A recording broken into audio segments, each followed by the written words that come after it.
घने और डरावने जंगल की गहराई में शाम ढल चुकी थी। पेड़ों के बीच से आती ठंडी हवा अजीब सी सीटी जैसी आवाज निकाल रही थी। चारों ओर रहस्यमय सन्नाटा था। बस कभी कभार झींगरों की आवाज या किसी जंगली पक्षी की चीख सुनाई पड़ रही थी। इसी सन्नाटे को अचानक तोड़ती है एक जोरदार दहाड़। ये दहाड़ किसी साधारण जानवर की नहीं थी। ये आवाज थी जंगल के सबसे ताकतवर और खतरनाक जीव की, गोरिल्ला की।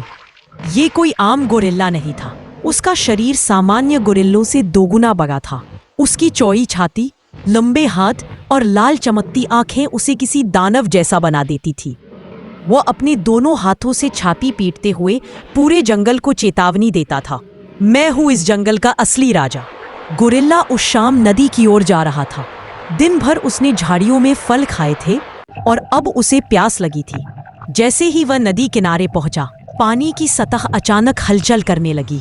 पहले हल्की हल्की लहरें उठी, फिर पानी से एक विशाल सिर बाहर निकला। उसकी जीभ बार बार अंदर बाहर हो रही थी और उसकी फुफकार हवा में गूंज रही थी। यह था एनाकोंडा, इतना बड़ा, मोटा और लंबा कि उसका शरीर एक पूरे पेड़ के तने जैसा लगता था। उसकी चमकदार हरी भूरी खाल चांदनी में डरावनी चमक रही थी। धीरे धीरे वह पानी से बाहर निकला और जमीन पर फैल गया। उसका शरीर कई मीटर लंबे था, जैसे पूरा जंगल ही उसकी देह से भर गया हो। गोरिल्ला ने जैसे ही उसे देखा, उसकी आंखों में गुस्सा भर गया। वह सीधा खड़ा होकर दहाड़ा। एनाकोंडा ने भी अपनी लंबी जीभ बाहर निकालते हुए फुफकारा। अब दोनों आमने सामने थे, दो विशालकाय दानव जो किसी भी कीमत पर पीछे हटने वाले नहीं थे। गोरिल्ला आगे बढ़ा और जोर से अपनी मुट्ठी जमीन पर मारी। धरती हिल गई। एनाकोंडा ने अचानक बिजली की तेजी से झपटा मारा और अपनी पूंछ गोरिल्ला के पैरों में लपेट दी।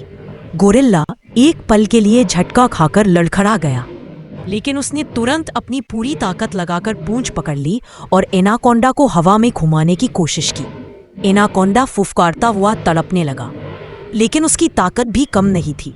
उसने अपने विशाल शरीर को गोरिल्ला की कमर के चारों ओर लपेट लिया और कसने लगा। गोरिल्ला की सांसें भारी होने लगी। उसकी आंखों की लाल चमक भयानक हो गई। गोरिल्ला आगे बढ़ा और जोर से अपनी मुट्ठी जमीन पर मारी। धरती हिल गई। एनाकोंडा ने अचानक बिजली की तेजी से झपटा मारा और अपनी पूंछ गोरिल्ला के पैरों में लपेट दी। गोरिल्ला एक पल के लिए झटका खाकर लड़खड़ा गया, लेकिन उसने तुरंत अपनी पूरी ताकत लगाकर पूंछ पकड़ ली और एनाकोंडा को हवा में घुमाने की कोशिश की। एनाकोंडा फुफकारता हुआ तड़पने लगा, लेकिन उसकी ताकत भी कम नहीं थी। उसने अपने विशाल शरीर को गोरिल्ला की कमर के चारों ओर लपेट लिया और कसने लगा। गोरिल्ला की सांसें भारी होने लगी। उसकी आंखों की लाल चमक और भयानक हो गई। गोरिल्ला ने जोर से दहाड़ते हुए पास पड़े एक बड़े पत्थर को उठाया और एनाकोंडा की देह पर दे मारा। आवाज गूंज उठी। एनाकोंडा ने कसना छोड़ दिया और फिसलते हुए जमीन पर गिरा, लेकिन एनाकोंडा इतनी आसानी से हार मानने वाला नहीं था। उसने पलटकर अपनी बड़ी बड़ी आंखें गोरिल्ला पर टिका दी और फुफकारते हुए उसकी ओर बढ़ा। गोरिल्ला ने पैरों की ओर छलांग लगाई और ऊपर से नीचे कूदकर एनाकोंडा की गर्दन पकड़ ली। एक जोरदार खींचातानी शुरू हो गई। गोरिल्ला अपने दांत पीसते हुए ताकत लगा रहा था और एनाकोंडा अपनी पूरी लंबाई से उसे जकड़ने की कोशिश कर रहा था। जंगल में पत्तों की सरसराहट, टहनियों के टूटने की आवाज और दोनों की खतरनाक दहाड़ व फुफकार गूंज रही थी, मानो पूरा जंगल इस जंग का मैदान बन चुका हो। अब लड़ाई और खतरनाक हो गई। गोरिल्ला ने एनाकोंडा की गर्दन पकड़ी और पूरी ताकत से दबाया। एनाकोंडा तड़पता रहा, लेकिन उसने भी हार नहीं मानी। उसने अचानक पलटकर अपने दांत गोरिल्ला के कंधे में गड़ा दिए। गोरिल्ला जोर से गरजा और गुस्से में एनाकोंडा को उठाकर पास के पेड़ से पटक दिया। पेड़ की शाखाएं टूट गई और जमीन कांप उठी। गोरिल्ला छाती पीटते हुए और जोर जोर से चिल्लाता रहा। एनाकोंडा फिर से लपककर उसकी टांगों में लिपट गया।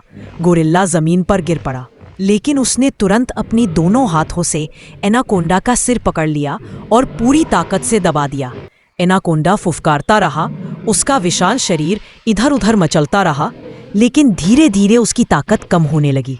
आखिरकार एनाकोंडा ने गोरिल्ला की पकड़ से छूटने के लिए जमीन पर जोर से पटक पटक कर खुद को छुड़ाया और धीरे धीरे नदी की ओर खिसक गया। उसका शरीर जख्मी हो चुका था। गोरिल्ला खड़ा हुआ, उसकी सांसें तेज चल रही थी, उसके कंधे से खून बह रहा था, लेकिन उसकी आंखों में जीत की चमक थी। उसने आसमान की ओर देखते हुए जोरदार दहाड़ लगाई। जंगल गूंज उठा, लेकिन यह जंग यही खत्म नहीं हुई। जंगल का हर जीव जान गया था कि गोरिल्ला और एनाकोंडा की दुश्मनी अब अमर हो गई है। कभी भी, किसी भी समय ये दोनों फिर आमने सामने आ सकते हैं और उस दिन पूरा जंगल फिर से कांप उठेगा।